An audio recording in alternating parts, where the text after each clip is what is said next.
In this class, we'll be talking about the design of angle section purlins. So far in the last two classes, we have seen how to design an I section purlin and also the channel section purlin.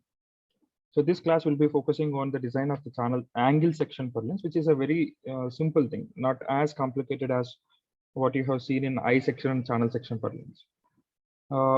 Before we discuss this problem, or before we try to solve this problem, you would like to know, you'd like to keep it in mind few things about the design of angle purlins. What is that is, when you were designing the I section purlins or the channel section purlins, you have selected a section based on trial and error method.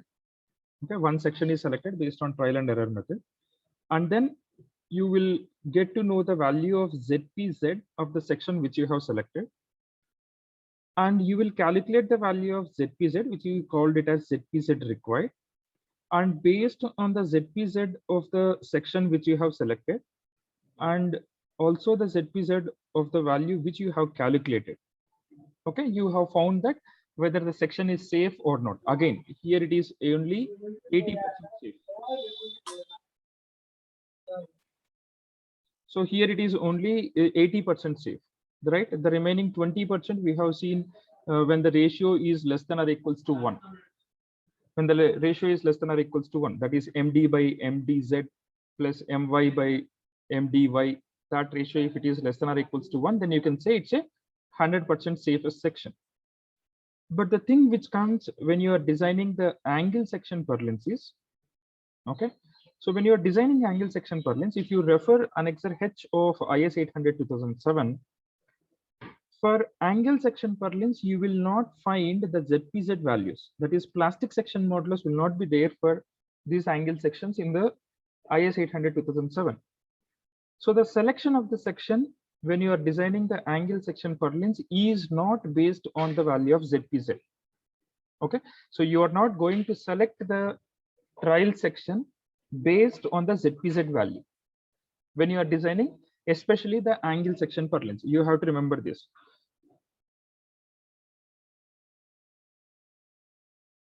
Yeah, especially when you are designing the angle section purlins.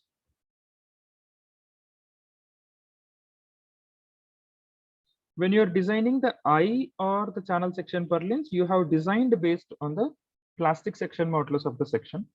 But here you are not going to use the ZPZ value. Instead, what you're going to do is, in order to select the trial section, you're going to calculate two parameters. The first parameter is minimum depth, and the second parameter is minimum width.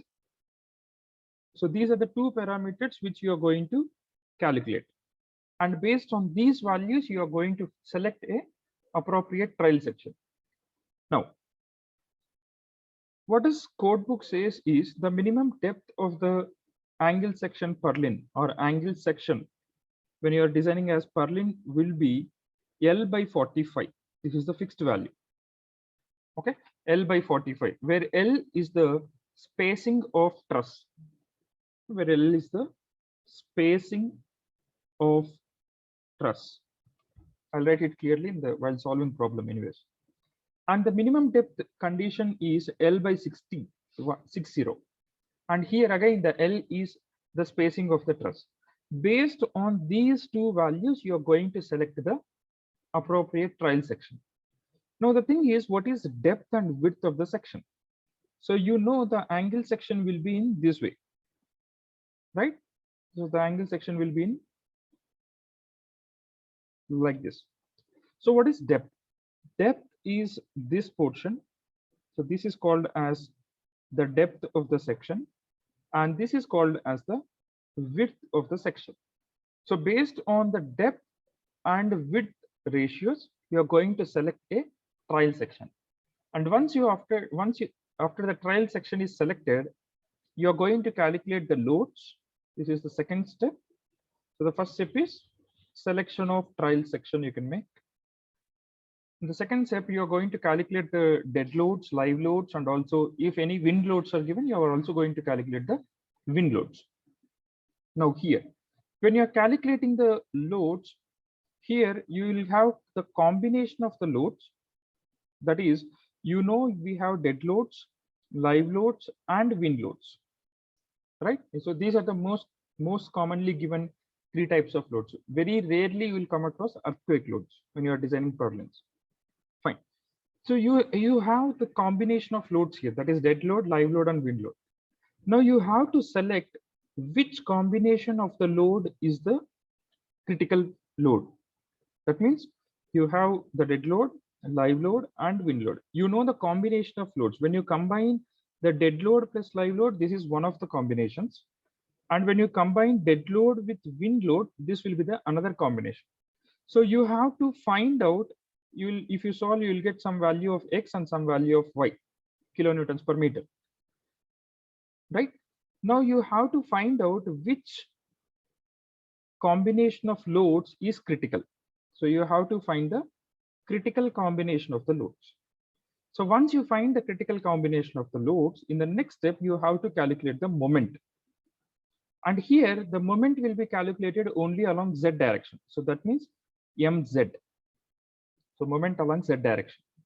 So this will be calculated in such a way by using the formula, which is a standard formula, that is capital W into L upon 10, where capital W equals to W into L, where L is the spacing of the truss again, and small w is the load, whichever is critical. That is, either it can be the dead load plus live load or the dead load plus wind load. So you have to select the appropriate load based on the maximum amount of load.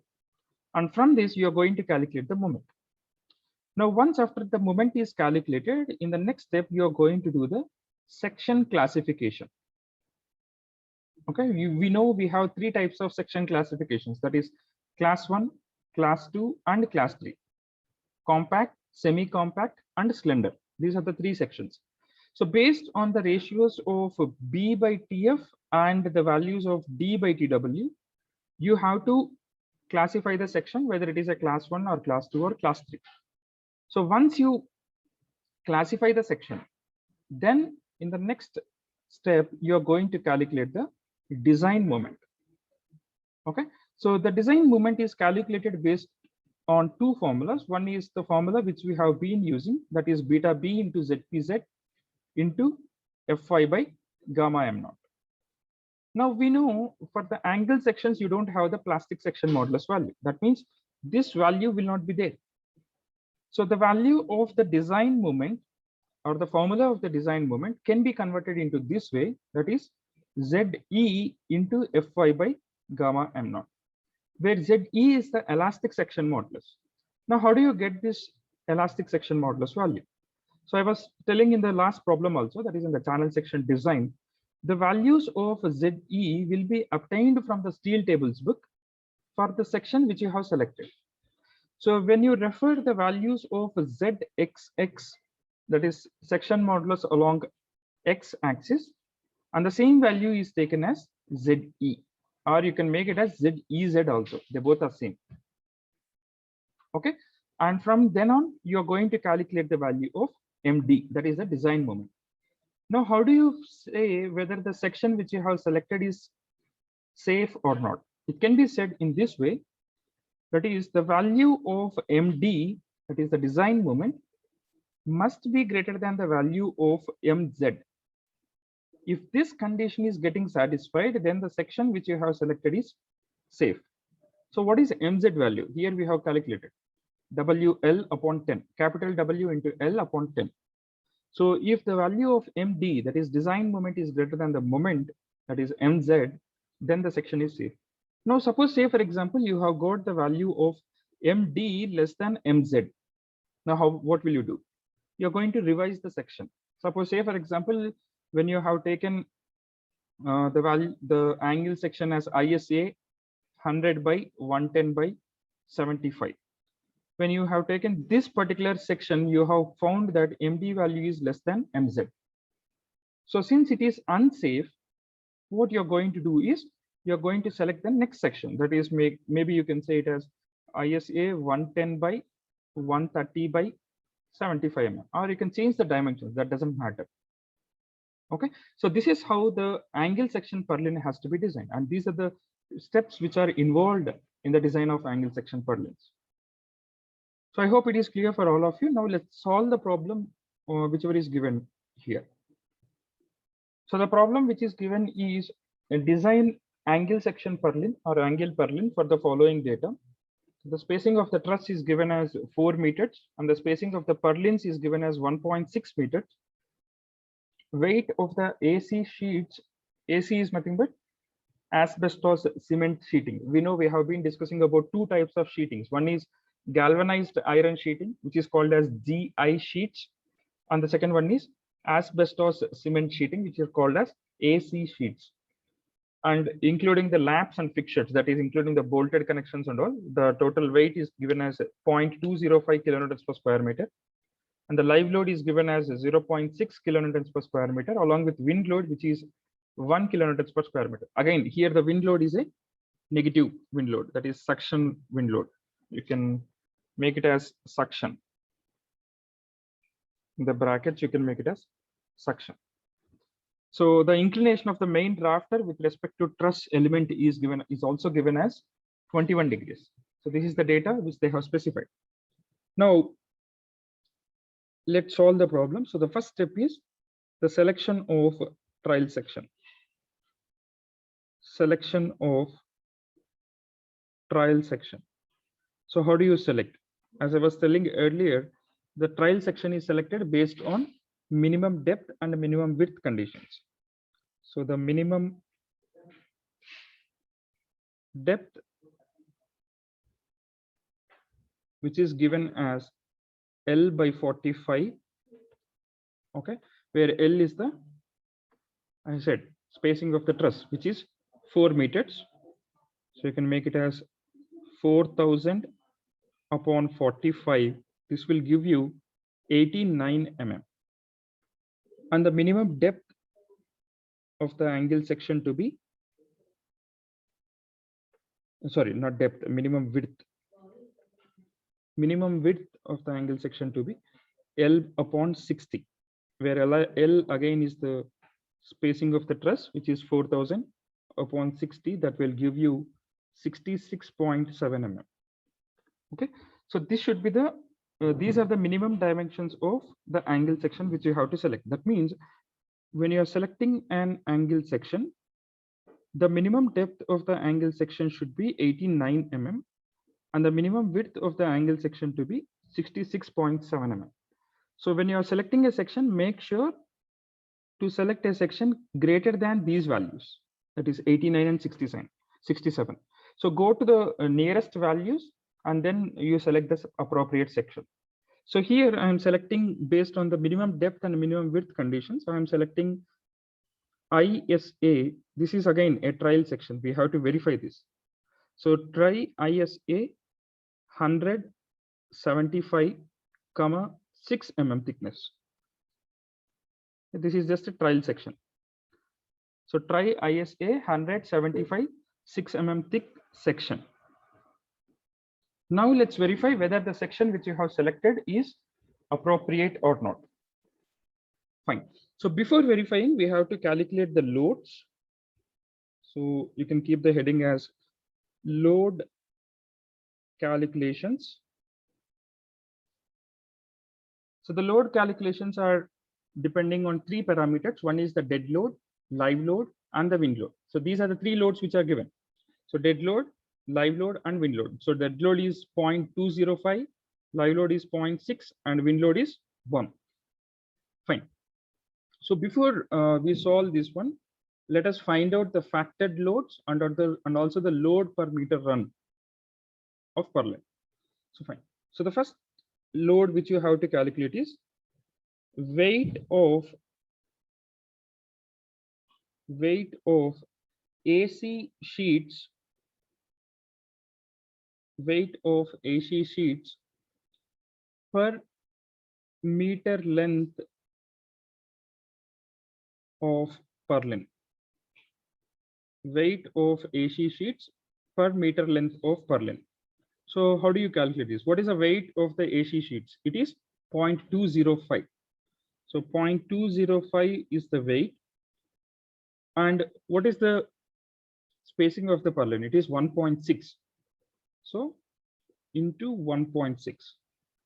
So that will give you 0.328 kilonewtons per meter. Okay.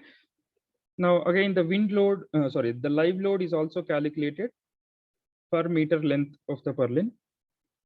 Live load per meter length of purlin equals to, what is the live load that is given? It is 0.6 times of 1.6. Okay, where 1.6 is the spacing of purlins.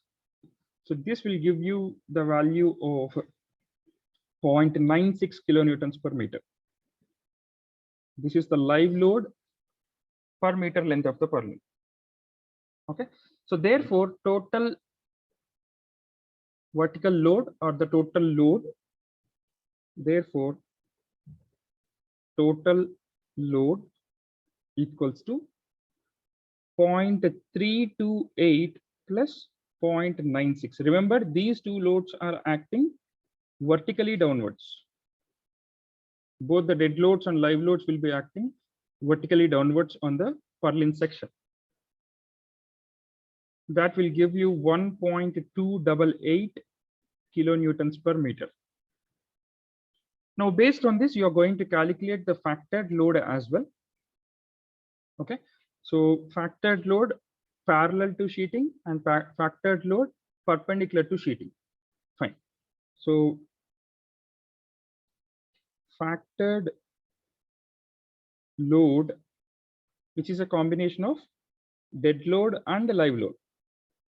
Okay, factored load is actually a combination of dead load and live load, that is 0.328 and 0.96. So factored load normal to sheeting, that is perpendicular to sheets, normal to sheeting equals to 1.5, which is the partial safety factor, into what is the total factored load? It is 1.288. So 1.288 into load normal to sheeting. So when it's normal, you're going to take cos value. So therefore cos theta, where theta is 21 degrees, that is given, this one. Okay, so if you solve this one, the total factored load which is acting perpendicular to sheeting is obtained as 1.804 kilonewtons per meter. Similarly, you have to calculate load,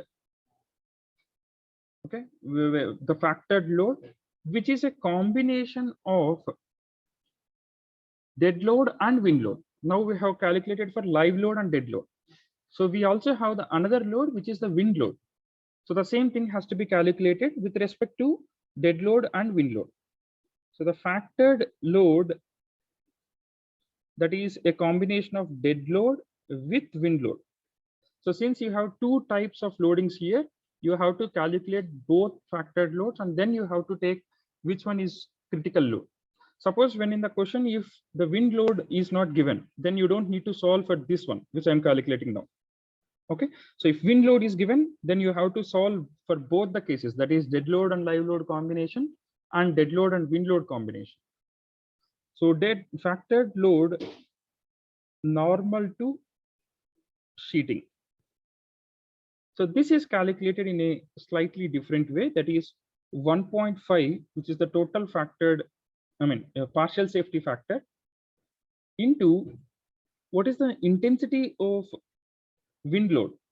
No, sorry, not the wind load. The dead load is 0.328, that is this one, dead load. Okay, into cos theta, that is 21 degrees, minus wind load, which is 1. So the wind load intensity is given as 1. Okay, so why we have taken minus? Because it is clearly said in the question that it's a negative wind force.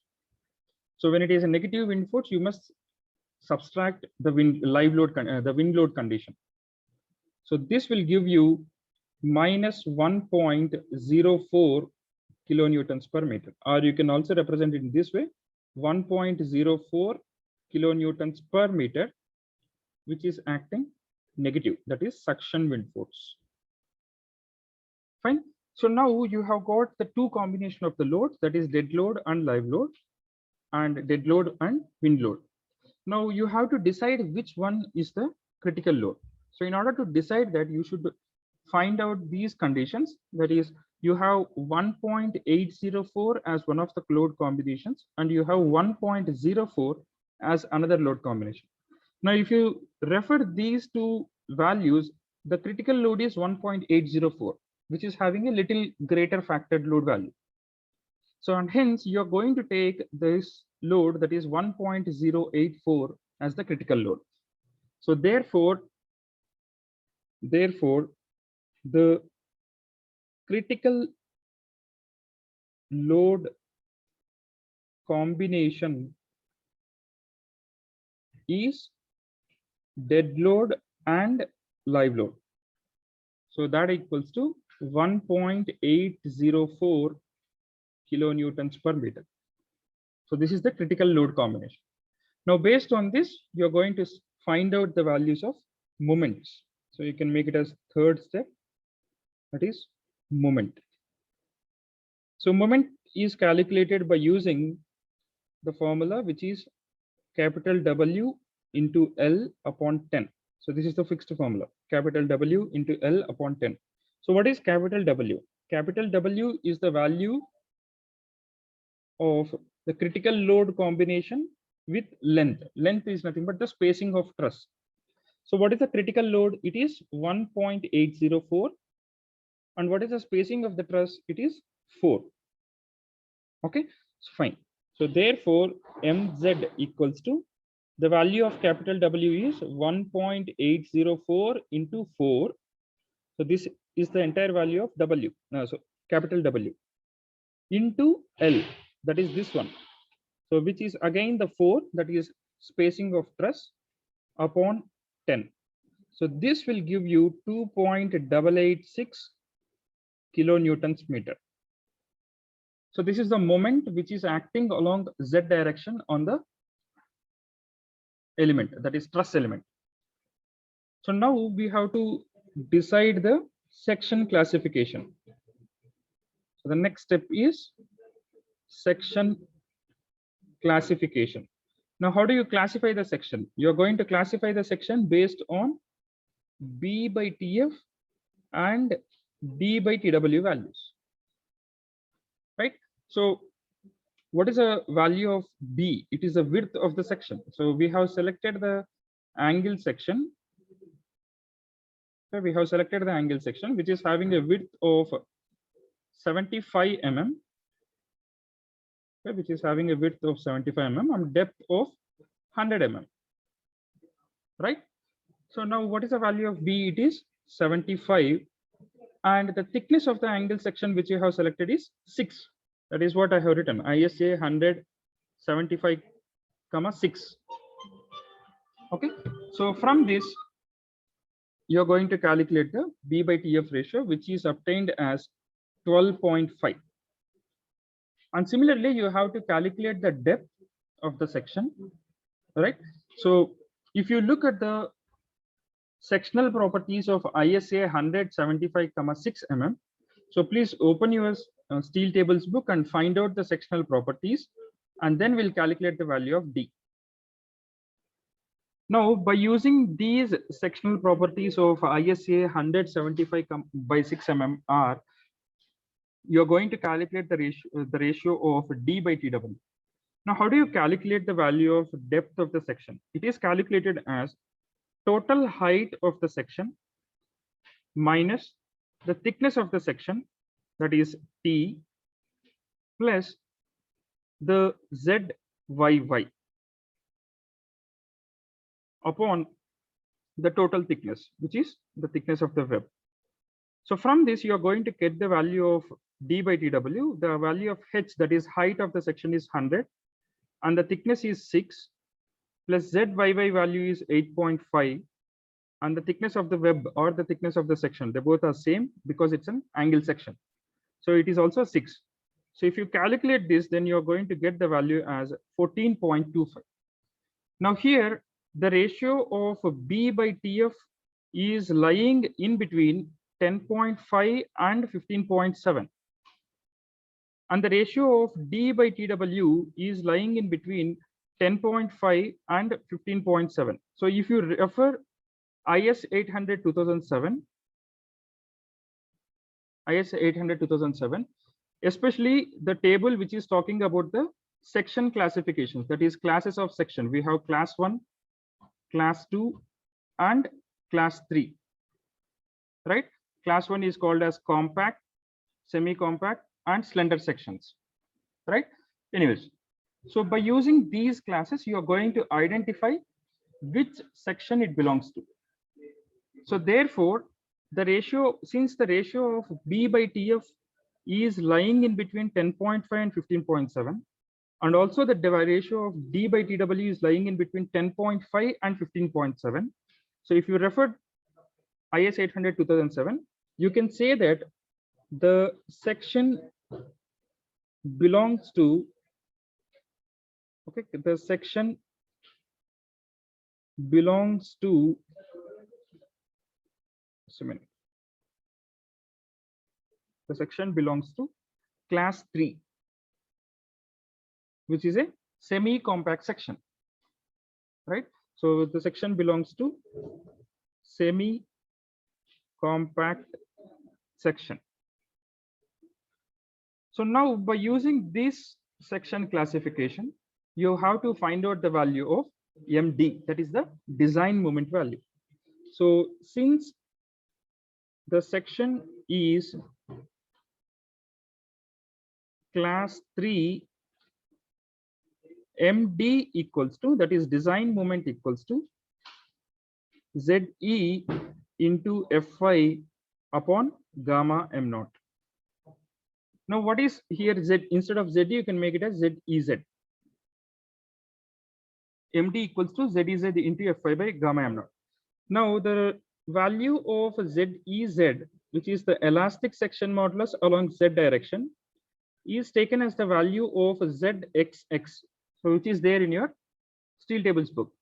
So as per, you said that 14.4 is the value of ZEZ. So 14.4 into 10 cube mm cube. So there it will be in centimeter cube. So from this, you are going to calculate the value of design moment, which will be obtained as 14.4 into 10 power 3 into 250 upon gamma M0, which is 1.1. And this value is obtained as 3.272 into 10 power 6 Newton mm. Or you can also write in this way, that is 3.272 kilonewton meter. Okay, as I was telling, the condition to get satisfied is the value of MD must be greater than the value of MZ. So what is the value of MZ? It is 2.886. The value of MZ is 2.886 kilonewtons meter, and the value of MD is 3.272 kilonewtons meter. I'll write it here one second. 3.272 kilonewtons meter. So 3.27 is greater than 2.886. So that means the section which you have selected is safe. Therefore, provide ISA 175,6 mm as angle purlin. So this is how you are going to calculate the, or you are going to design the angle section purlin. Suppose if you have got the value of MD less than MZ, then you have to revise the section. Okay, so the section has to be revised. So however, since our condition, in our case, the condition is satisfying, so you don't need to revise here. So this is the entire design process of, or design of angle section purlin.